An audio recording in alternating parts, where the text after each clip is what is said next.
life is so chaotic and complex, but we try to find simple explanations. And I've been seeing online this trend towards traditionalism, towards like how men should be the provider of the home and women should be home with the children, and even in dating that men should always pay the bill. And I've seen women post online how they are not even supposed to go on a second date if the man doesn't pay on the first date, because this is supposed to be a measure of generosity and how your relationship is going to look like in the future.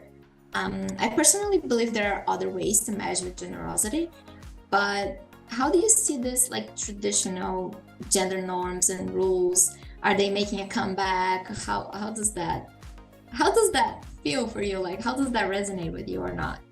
I think it could probably be best described by the following. Whenever I would go on a date, in years prior, I would insist that we pay 50-50. You pay for your share, I pay for my share, which is only fair, right? And if somebody is not down to pay for the things that they eat, why do I want to date them? That doesn't, it's just, and it seems the most intuitive, I guess, I've never had any problems with that. Like, everybody I've ever dated has been extremely cool with that. And especially if you don't know somebody yet, you don't even know them. So one, to be asking one person pays and not the other, no matter which direction it is, and to be, expected to pay for somebody you really don't know very well is a little silly, in my opinion. No offense to those who believe that, but that's my preference.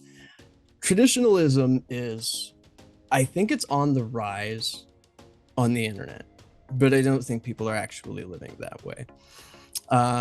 There are a lot of people who they might seem legitimate and authentic on the internet. Twitter's a big place for this, right? So the carnivore movement is one big one, right? So there's this movement, it's like a reactionary movement of men, almost exclusively men, who think that, veganism is coming to take over their, I don't know, whatever it is, right? And so they self-victimize. Like, I follow these tweets, and they say that, if they're going to take it from you, and I'm going to defend your right to eat meat, because it's a time-honored tradition and something like that. And I think the same thing could be true in relationship circles as well, but most of these are completely fake accounts, or they're bots, or they're troll farms. You can go to a troll farm and you can pay them a certain amount of money, and you can get them to they will literally just tweet and post all day for you. And if you have a product that you would like to toss in the mix every once in a while, you can do that as well. So a lot of this is manufactured purely online, and it's political by proxy. So there's a lot of organizations that might be clearly favored by one political group or political leaning or another, and they're just completely manufacturing content that they know is going to overlap with that group. So I think that traditionalism isn't necessarily on the rise. I think it also speaks to, but for those who it appeals to, it speaks to our modern frustrations. I can't tell you how often I go outside and I look around and I'm like, man, we're building such ugly buildings compared to you see this 14th century cathedral or something, right? Architects Against Humanity. That Twitter account? There's a Twitter account, Architects Against Humanity. I love it. It's one of my favorites. Yeah. And so, but the unfortunate reality is we live in a society where we're constrained by finance. And, often those things were defensive fortifications. So they weren't even thought of as beautiful at the time. Like, they served the function of not getting killed. And so it's easy to romanticize those things from the past and gloss over how horrific life was.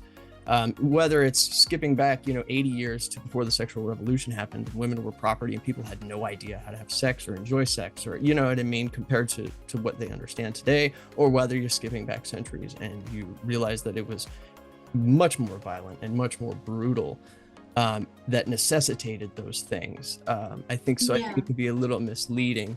What are your thoughts on traditional. Yeah, that's a great point. That I think Kierkegaard. I don't really know how to pronounce this name, but philosopher Kierkegaard.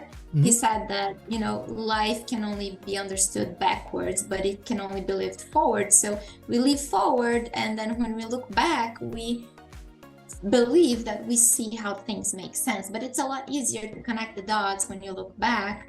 Or to sometimes you force some dots to connect. They don't necessarily connect, but you want to make them connect. So you just try to look back and, like you said, romanticize the past a lot. And we see old movies and we see people in old movies, and it seems so great. But how do you know how great it is or it isn't if you were not alive back then? I feel like every era of humankind has issues. They had issues in the past and they're going to have issues now. And when it comes to traditionalism and marriage and everything, like I said, marriage is for the marriage-minded. And today you can have some of the best marriages in the history of mankind, according to Eli Finkel, but people no longer have patience for mediocre marriages. It always comes to mind, my grandmother said that she once attended a 70-year anniversary wedding party. And this couple had been together for 70 years. And my grandma was like, yeah, he beat her up like every other day, but there they were like together 70 years. So, is that really the measure of a successful relationship? Like, not necessarily.